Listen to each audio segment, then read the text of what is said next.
and later. If you should require any assistance during today's conference, please press star then 0. I will now turn the call over to our host, to Senator Steve Glazer. Please go ahead, sir.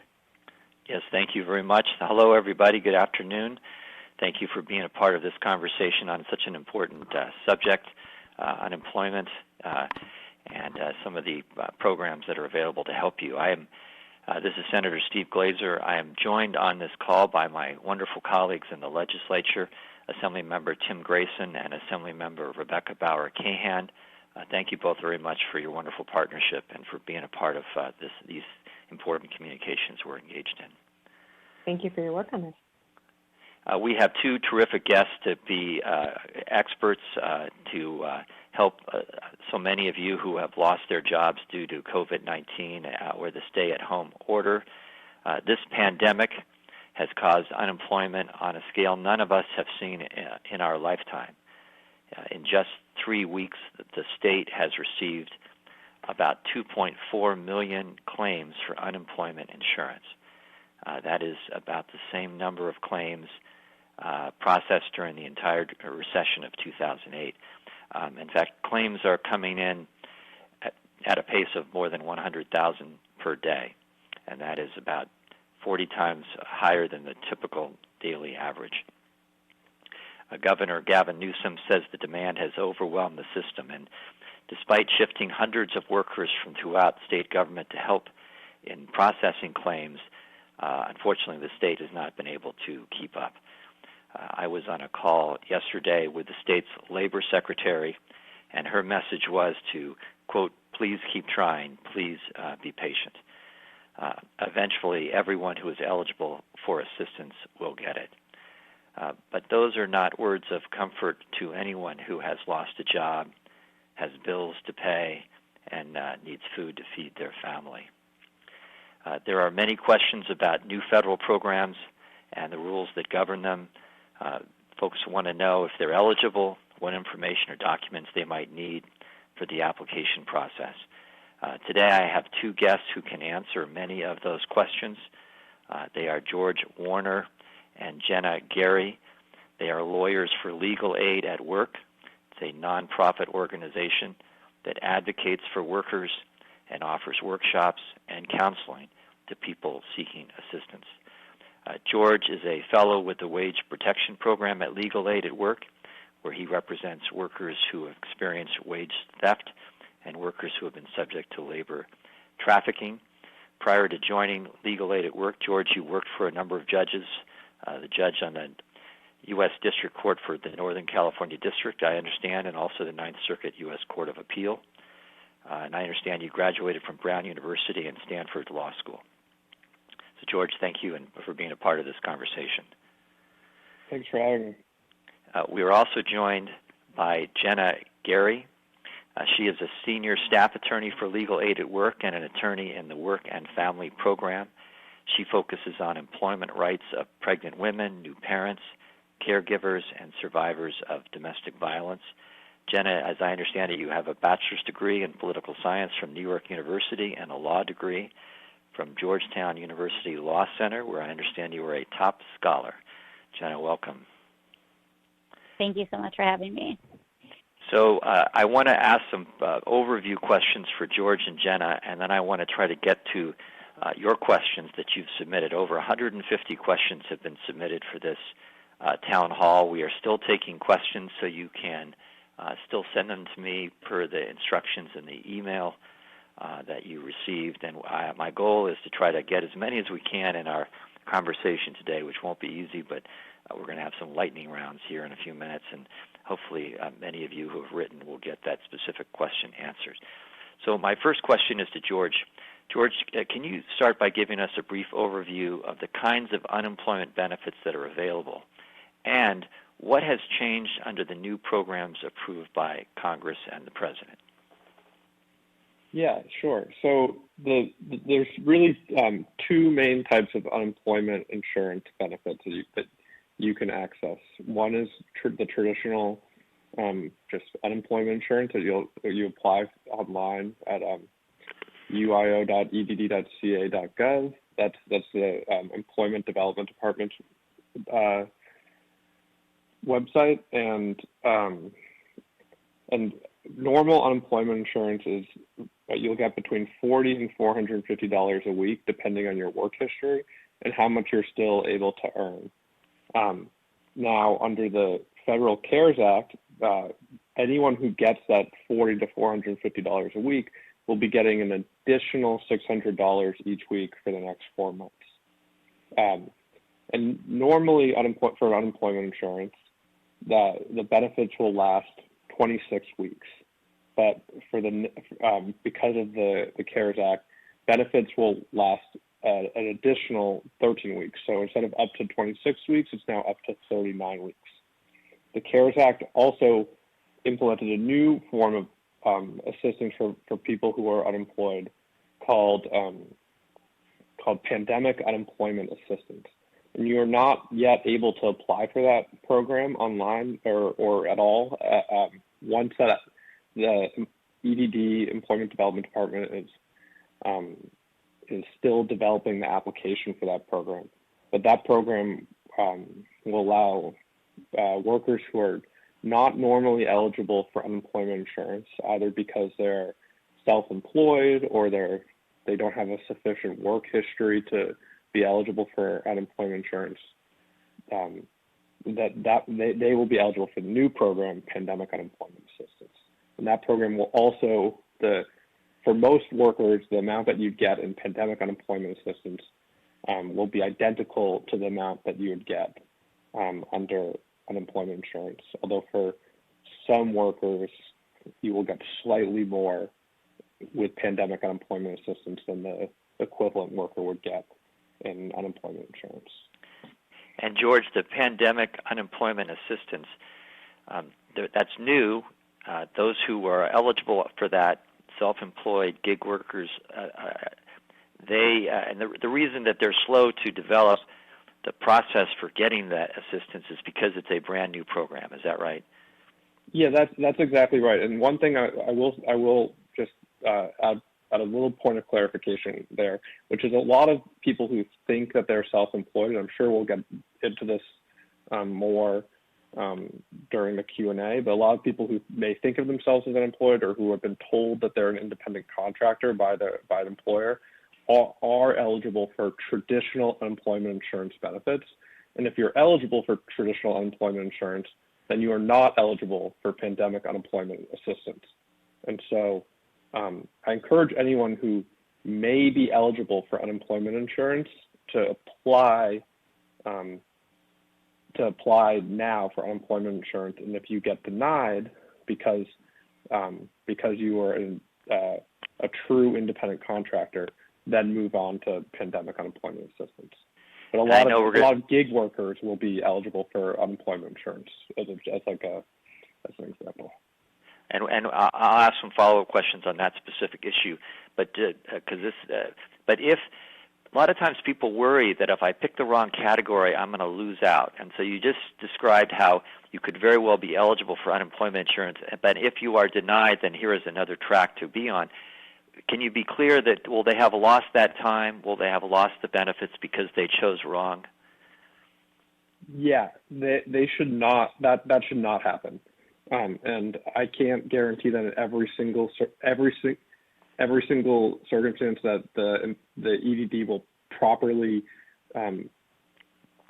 process their claim at the beginning. But if you are persistent, which you should be, you will not lose out on benefits from going in the wrong category initially. But there's really no harm in applying for unemployment insurance if you think you might be eligible. So that's okay. The kind of like the takeaway. And we'll come back to that in a second. But now let's talk about, you've talked about the benefits. You get between $40 and $450 a week depending on your past wages. You get an additional $600 a week from the federal stimulus bill that it can last for, that $600 a week lasts for about 4 months. That the original federal unemployment insurance in state was for 26 weeks. The federal stimulus is adding 13 more weeks to that, up to 39. Now, who qualifies? Who are the people that are allowed to apply for this unemployment insurance?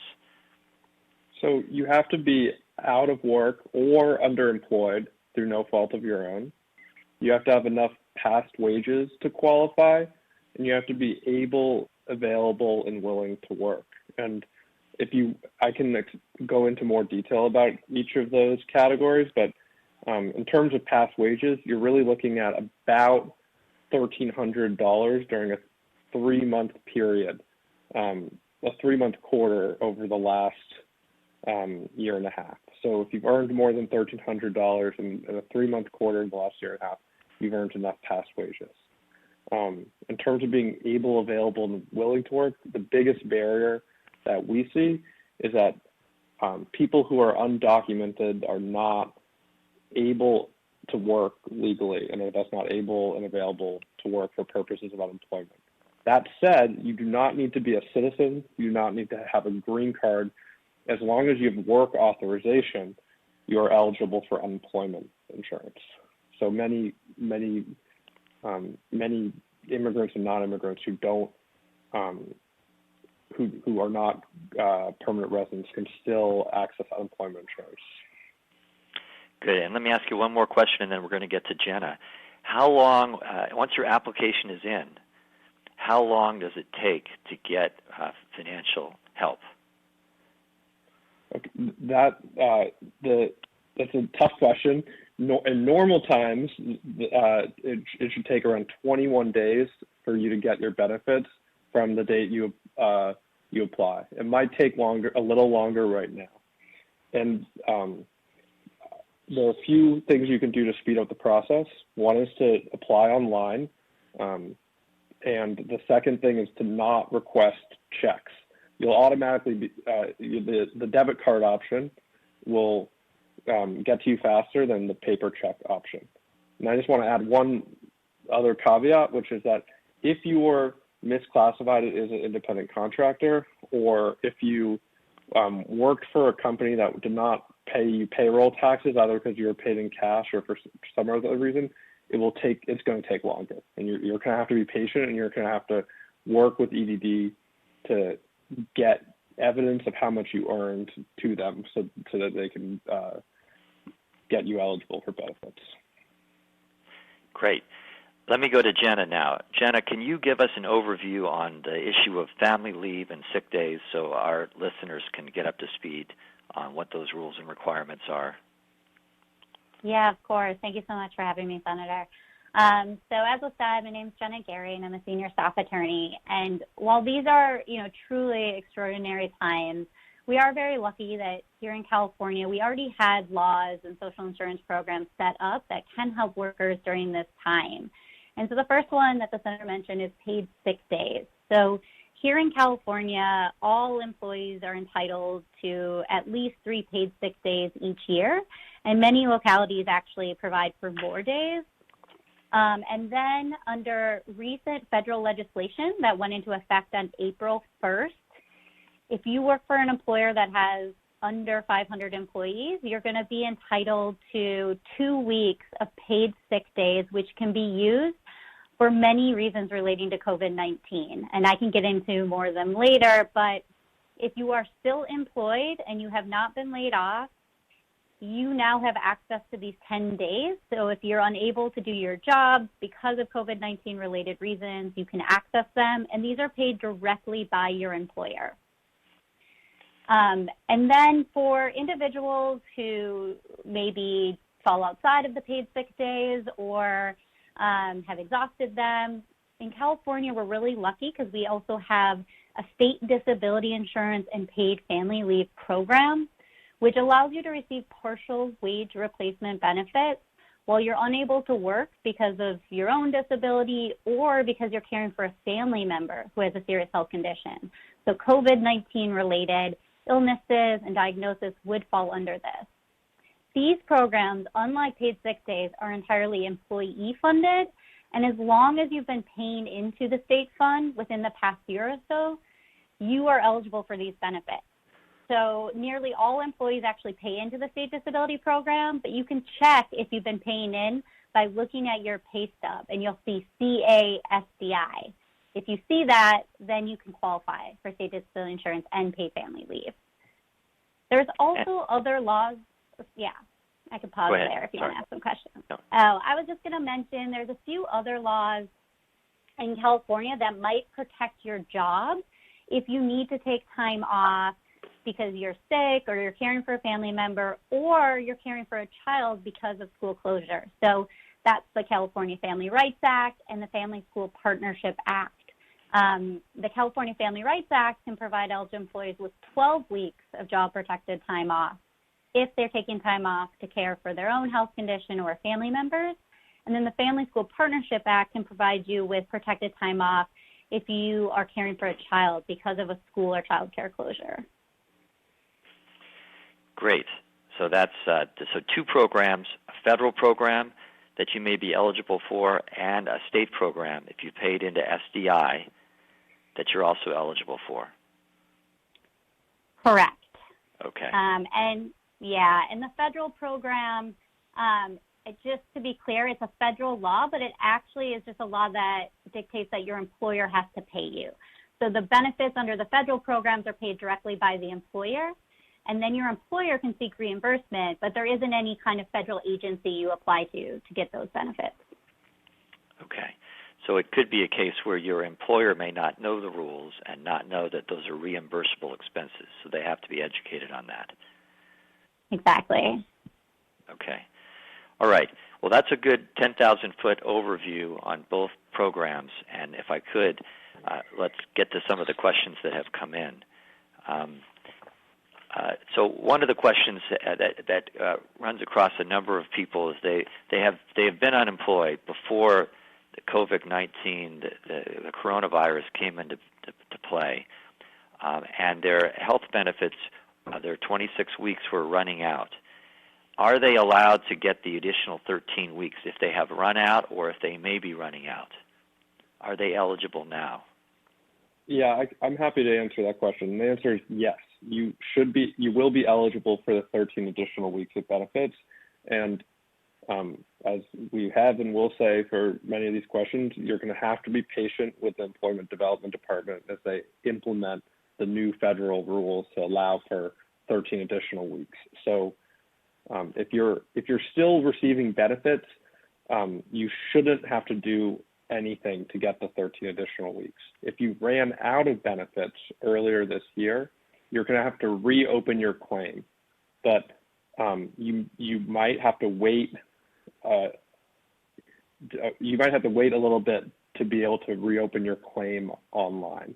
And you can try to reopen your claim now over the phone. But I as you all are aware, the phone lines are being inundated with calls, so it's difficult to reach EDD by phone.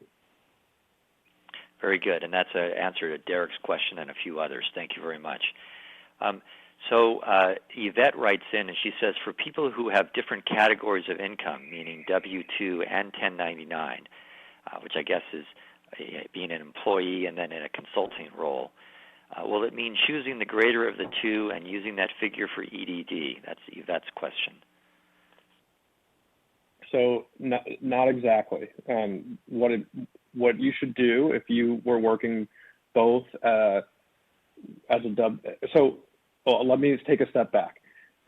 Even if you're paid in a 1099, you may be an employee for that company under California law, and so I encourage you, if there is, to report all of your earnings to EDD and for all the companies that you work for, and let EDD let EDD decide if you're an employee or not. That said, if you have W-2, if you have income from an employer, and if you have a W-2 statement from that employer, you have to go apply for unemployment insurance first and see if you're eligible for unemployment insurance using your wages from an employer. If you end up not being eligible for unemployment insurance because you did not earn enough wages from an employer, then you can use your self-employment earnings, which are not wages, to apply for pandemic unemployment assistance. And you can but you don't get to pick and choose. You don't get to pick and choose which one to do. You have to apply for unemployment insurance benefits first, because if you're eligible for unemployment insurance, then you are not eligible for pandemic unemployment assistance. And the pandemic unemployment assistance, to remind people, that's the new federal program. Still regulations and guidance not yet provided to the state, so they are disorganized and not able to process those at this current time, although that could be changing in a matter of days. Is that right? Exactly. And Okay. and just to be super clear, if you have any W-2 income, you should be applying for unemployment insurance first, and you should not be waiting to apply for pandemic unemployment assistance. Very good. Adele writes in and she says that if a senior is employed doing non-essential work and hasn't yet filed taxes for 2019, would they be able to apply for unemployment? How would they validate their income? That's Adele. What would you say to Adele? Doing non-essential work and I guess losing her job, hasn't filed taxes in 19, how would they validate their income to apply? So if Adele was working as an employee and her employer was paying payroll taxes, then EDD will have a record of her employment already in the system, and she won't have to do anything to validate her income. If she was working as an independent contractor or otherwise self-employed, she would likely not qualify for unemployment insurance and would have to wait for the pandemic unemployment assistance application to become available.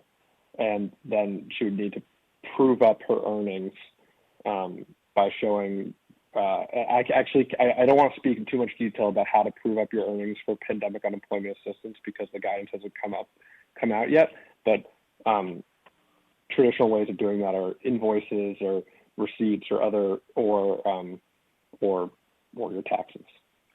That's George Warner from Legal Aid at Work here on our call, along with his partner, Jenna Gary, senior staff attorney, also Legal Aid for Work. We appreciate you all being a part of this conversation.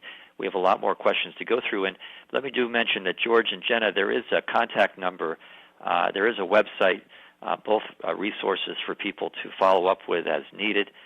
Your website is legalatwork.org. That's all one word, legalatwork.org. And you do have a phone number that people can call. Let me give it to you now. I'll give it to you later in our discussions for those who don't have a pen and paper at hand. That's the area code 415-404-9093. We have a question from Kelly. She says, I'm a seasonal worker, but since I wasn't currently employed when the coronavirus came about, will I be able to qualify? If so, how do I apply? Since she hasn't worked since November. Guidance for Kelly?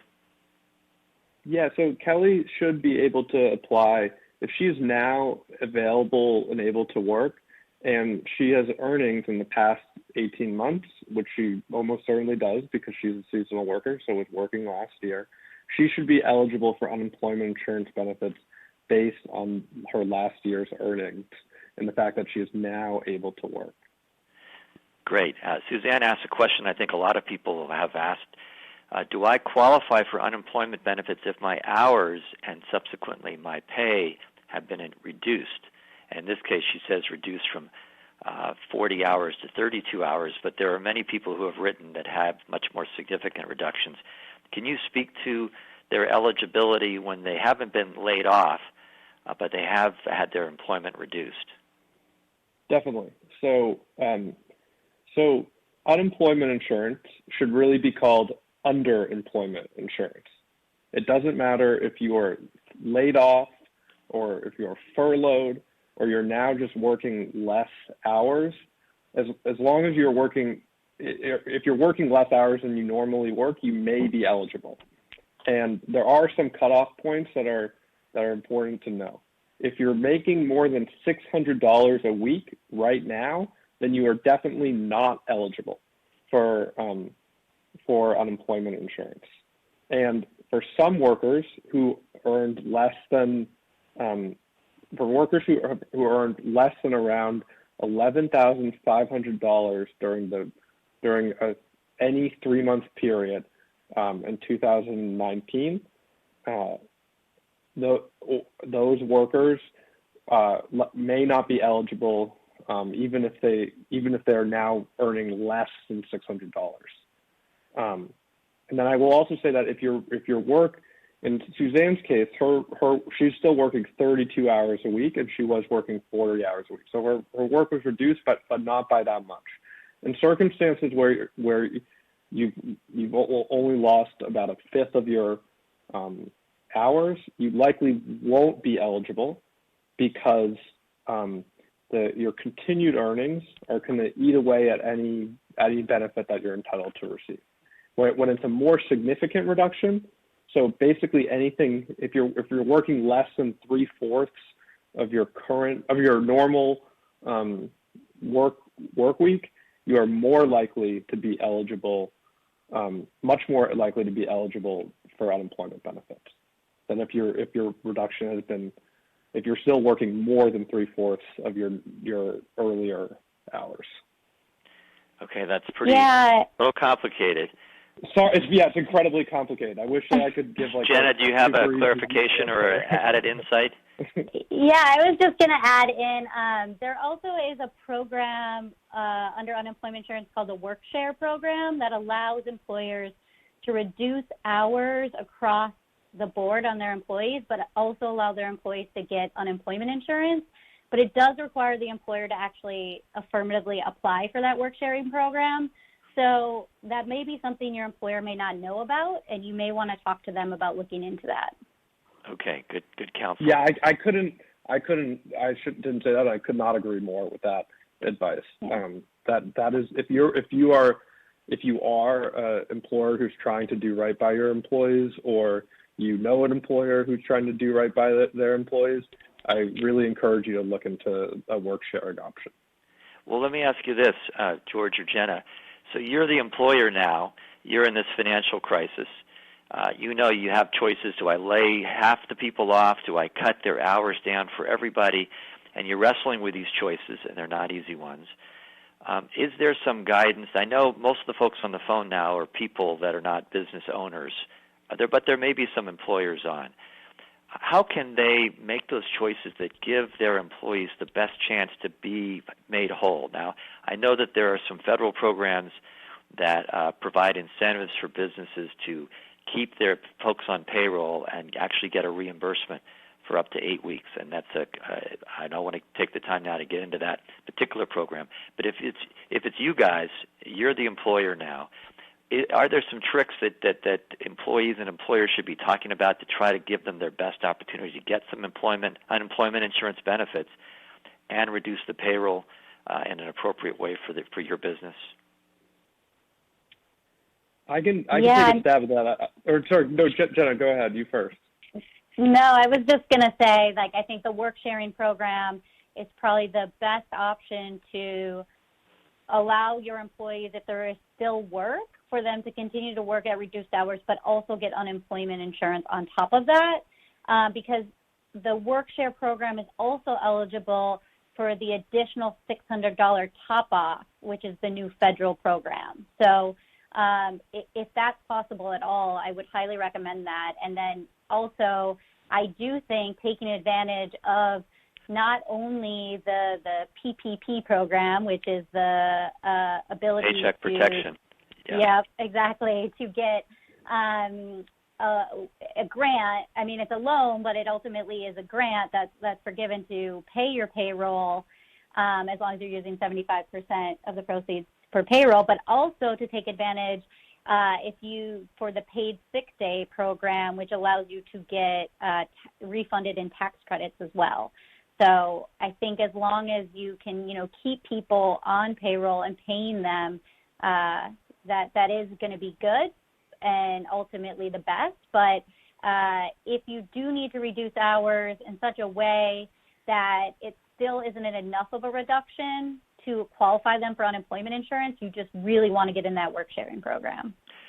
So these two programs that they've just mentioned, the Paycheck Protection, the reimbursement for sick leave, those are things that if you haven't lost your job and you have good relations with your employer and you can have these conversations, there would be the hope to try to point them to places where they can get these subsidies for keeping people employed. But let's get back to those who have lost their jobs. Betsy writes in and she says she holds 3 different jobs to keep her household running, and she's lost 2 of those jobs. Is she still able to apply for help? That's Betsy. Yes, and the answer to that is yes. As long as she's now, if in her one job she's earning more than $600 a week now, then no. But otherwise, yes. And she should definitely apply to make sure to see if she's eligible. Okay, very good. And I would go ahead, just Jenna. I just want to remind everyone, unemployment insurance is obviously, I think, the biggest one that everyone is using right now. But if you're out of work, have exhausted your unemployment insurance, or you have this reduction, and then you get sick with COVID-19 or are caring for a family member's COVID-19, I just want to remind everyone that state disability insurance and paid family leave are still available. And the offset provisions, which means you can still get those benefits even if you're working part-time, are different than unemployment insurance. So you can actually be earning more part-time and still be eligible for state disability insurance and paid family leave than you can if you're trying to get unemployment insurance. And we haven't really gotten into the details of how much you get paid in those programs, but can you give a brief summary of what kind of compensation are you getting in those programs?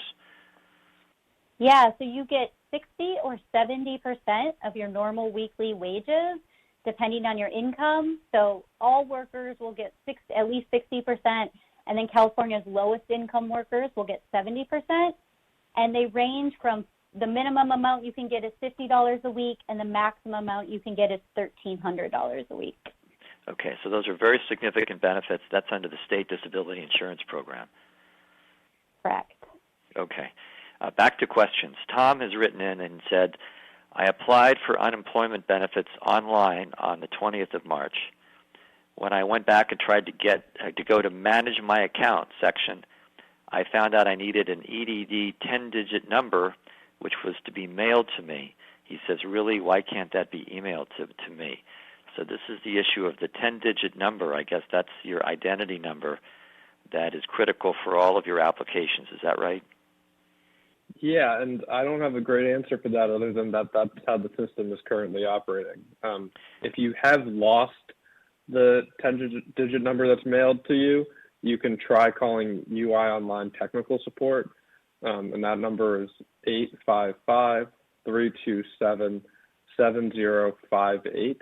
It's a separate number than the normal number. And what is that number again, and can you repeat it, please? Sorry, yeah. So that number is for if you're having problems with UI Online. So for the EDD's web portal for applying and managing your benefits, and the number to call is 855-327-7058. I do want to add to that question that the department is now some people are no longer getting those 10-digit numbers by mail, and they're doing it by email. So they are evolving and getting more efficient. All right. Hopefully that's helpful to Tom. Tom, thanks for writing in. Rose has written in, and she says, my UI ended on March 15th, and the online site says I am not eligible for an extension. She says, you can see this is a serious problem for me as no one is hiring right now. Will there be a way to extend that time, even if it says my benefits have run out? I know you spoke to this earlier, George, but here's a real live example of, I think you said earlier that they're going to make you eligible, but here's a case where maybe the federal act didn't happen until a week later. But what would you say to Rose? Yeah, so I would tell Rose to, it sounds she sounds like she has access to the online site, so I would tell her to check back in next week to see if she's able to reopen her claim next week. If she's not able to reopen her claim, I would try to get someone on the phone, but she will be eligible for 13 weeks of additional benefits, and that should be she should be entitled. She's entitled to that retroactively, even if she won't be able to actually ask for those benefits for a week or two. And this might be a good time just to add that that while people are waiting for money, for assistance, they still, and I know this was already mentioned, but that people still have bills to pay. And two bills that are that you can not prioritize right now are your utility bills and mortgage or rent. As long as you tell that for the utility companies will not cut you off right now for not paying. And as long as you talk to your landlord or mortgage company about why you cannot pay your bill right now, you can get an extension without risking foreclosure or eviction. There's not a free pass for never paying, but you are able to delay payment right now.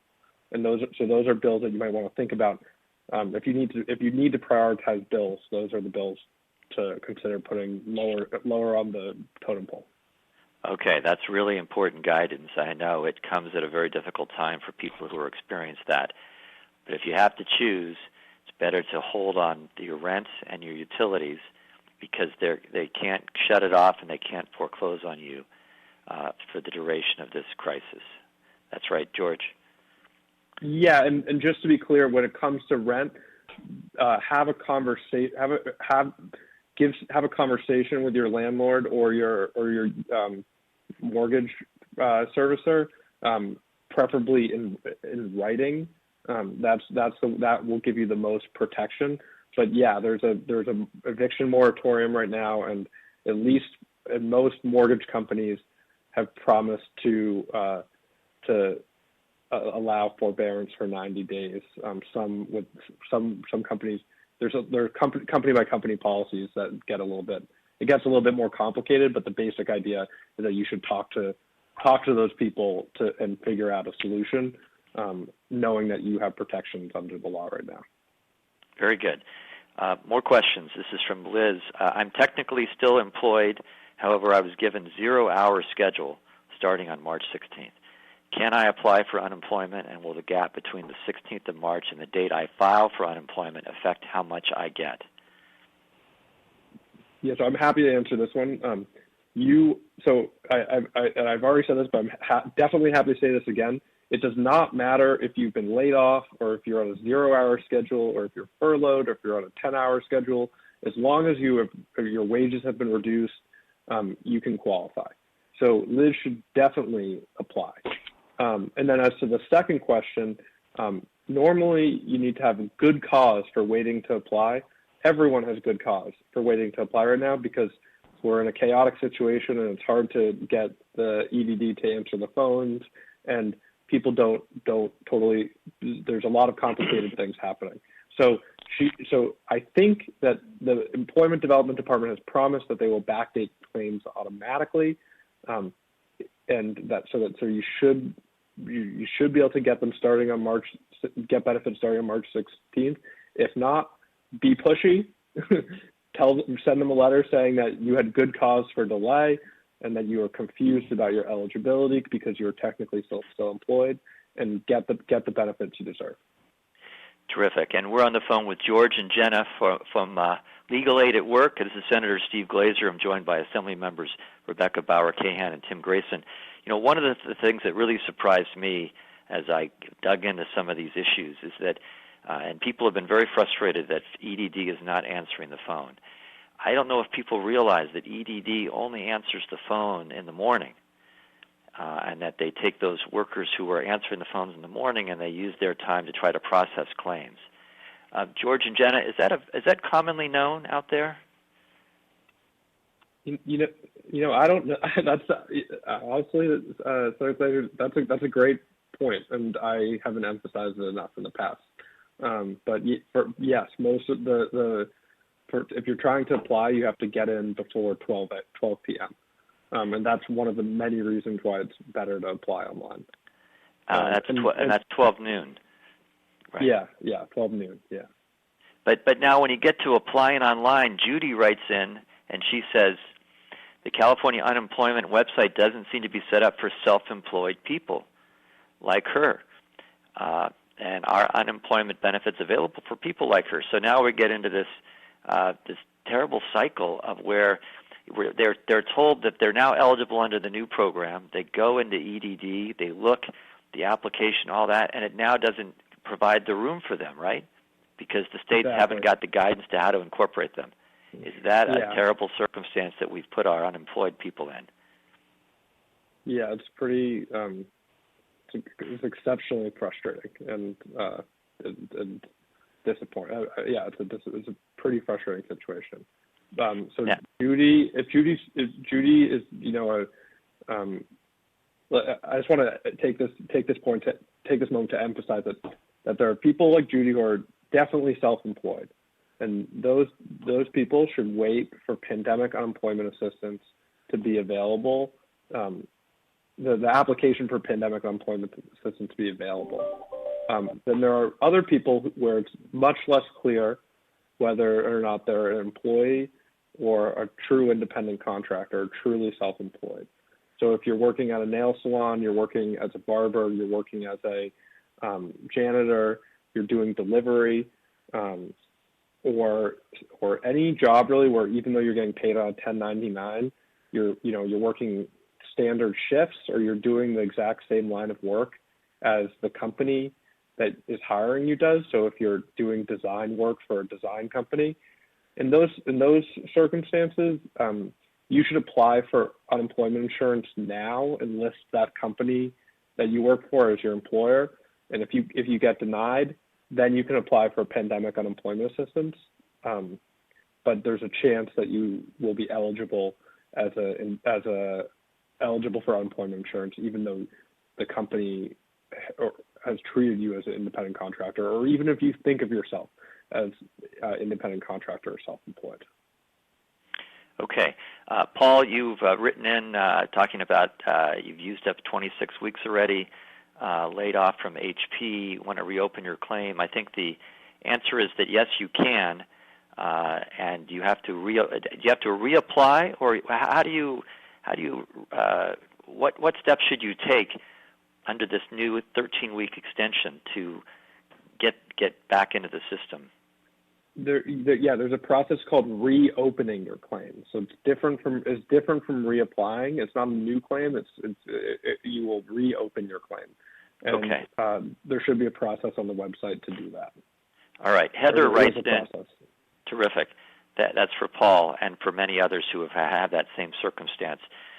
Heather writes in, I don't qualify for EDD, the Employment Development Department, because I'm an independent contractor. She says, not misclassified.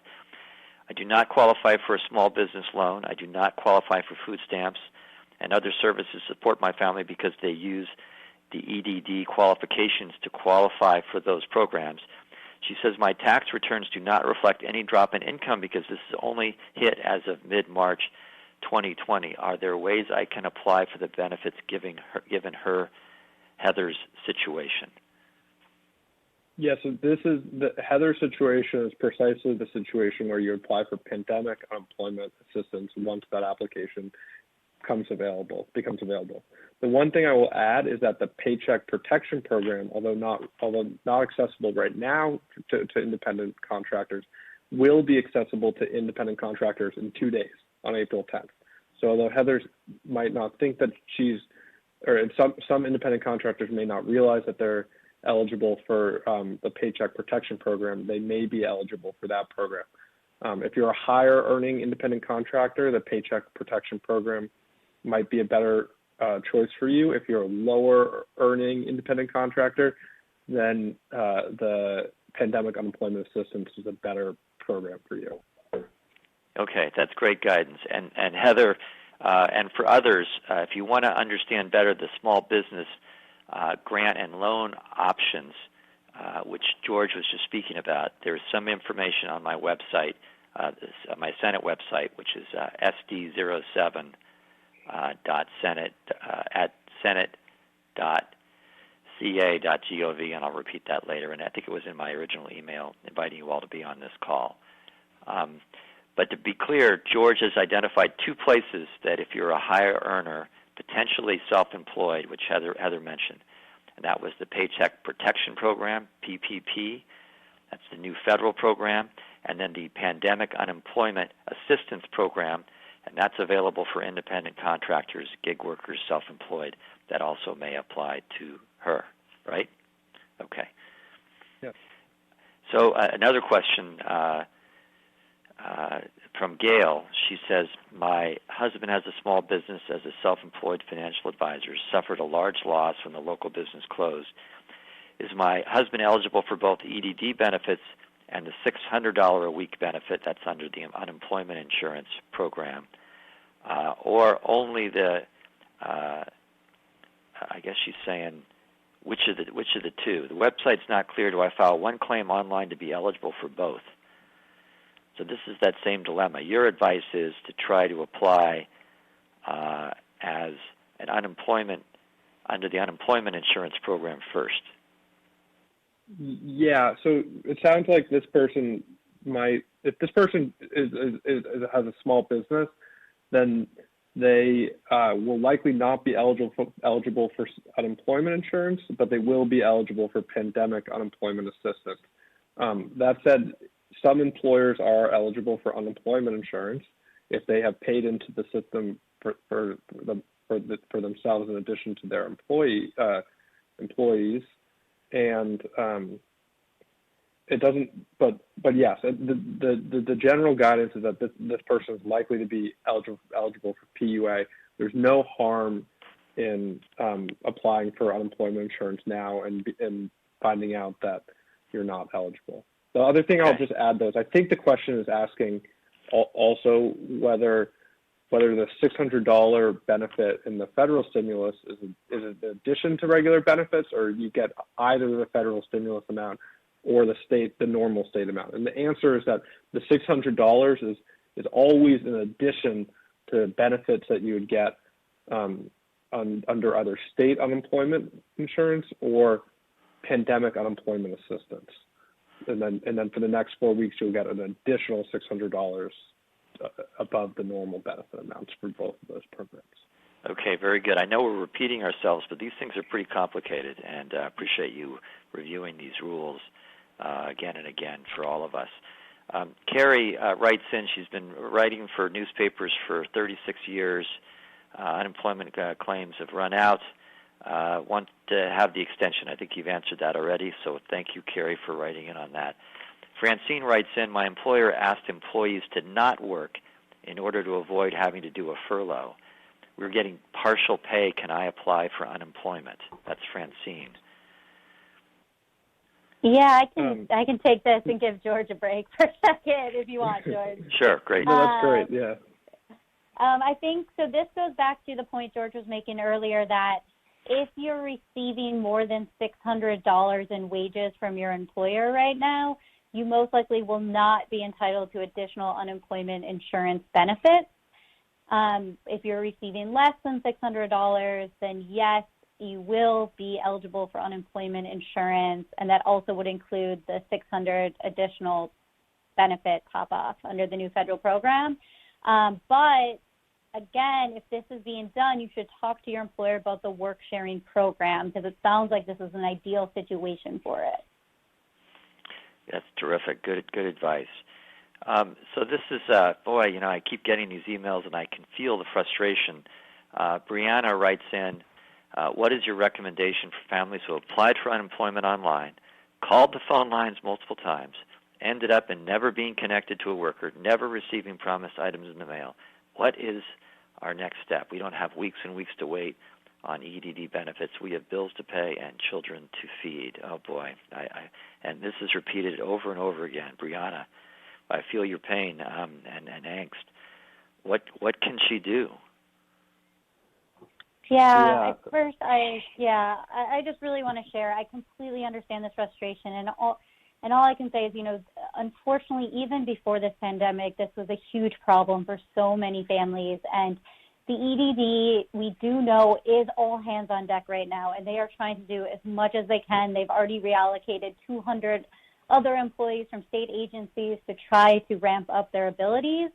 The only thing that I can give you right now are some tips is there is online called Ask EDD that allows you, if you go through the right decision tree, to ask a question online, like an open-ended question. So that might be a way to try to contact them. If you have an online account, there is an option to contact them through your online account. I will also say they have suggested that people call their local America's Job Center of California, where they can schedule a phone appointment with an EDD representative. So those are 3 potential options you might want to try if you haven't already. Very good. And I just want to take this call also to reemphasize that if you have bills to pay and children to feed, the bills to not pay right now are utilities, because you will not get cut off from electric or gas right now, and in almost all jurisdictions also other utilities like water, and to also speak to your mortgage provider or your landlord about delaying payment of rent or your mortgage payment. Very good. Another question from TJ. Can students file for unemployment? My son's 18 years old, senior in high school, has a part-time job as an accounting clerk, not able to find work now due to the current situation. Someone who is a student, can they apply? This yes. actually, I think the answer is yes. This is not good. You can go ahead, Jenna. Yeah, just trying to help you out, George. But generally, yes. If they have a part-time job and they now have, lost that job because of the circumstances, but yet are otherwise able and available and willing to work, they would and should qualify for unemployment insurance. Okay. I want to add one note there, which is when certifying for benefits, which once you get approved is going to be the next step, the person who's still in high school is going to have to honestly certify when they're available to work and when they're not available to work. So if you're in school, you may not be available to work at all times. Okay, thanks for that feedback. Lucy asked the question that Lisa's asked and Bob's asked. A whole host of people have written in to ask, and it falls in that same category that they're self-employed, that EDD has up till now said no, they are not certified for benefits, that there's no questions on their online forms for people like her. They've tried calling the helpline. They get a recording. They get disconnected. Do you have suggestions for how to help? And you've already answered it, that they are going to be eligible, that the state is waiting for the federal guidance on how they determine eligibility and how they can implement this program, that we may be hours or a few days away from that being brought down to the state level. So right now, you haven't been eligible under the state program for unemployment insurance benefits, but you will be eligible under these new federal programs. And it is the message, George and Jenna, that people just have to hang in there. They have to be persistent. They have to understand that they're going to be, that there is a provision that allows it to be retroactive, but they're going to have to be patient, like we all are, for our employment development department to staff up, answer those darn phones, change the online application to acknowledge this new program so that they can be properly taken care of. Is that the answer? Keep paying attention and be persistent. That is the answer, with the one caveat that my understanding is that I'm actually not sure about this, but my understanding is that it will be a completely separate application to get pandemic unemployment assistance rather than a modified version of the current application. But the big takeaway is that you're going to have to be persistent and you're going to have to be patient with the EDD. And I'll just definitely emphasize that I'm not saying that it's fair for you to have to do that. I'm just saying that that's the reality of the situation.